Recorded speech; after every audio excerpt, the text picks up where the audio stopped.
dahil nga nag-jumping rope ako ng napaka-konti, okay na yun. Okay na yun na workout for today's video. Ngayon ay puntahan ko na yung aking sourdough starter day 6. Baka magkamali na naman ako, sabihin ko na naman day 4. Day 6 na today ng aking sourdough starter. So, i-check ko kung anong nangyayari. Ayan.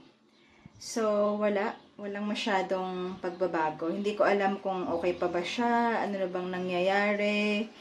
Pero dun sa napapanood ko, o dun sa nakikita ko, or sa napapanood ko, ang sabi nila normal lang na pwedeng hindi agad maging mabilis mag-activate or mag-multiply yung wildies dito. So, meron talagang ganon. Tsagain lang daw na i-feed siya araw-araw until mag-double ng size. At yun yung gagawin ko.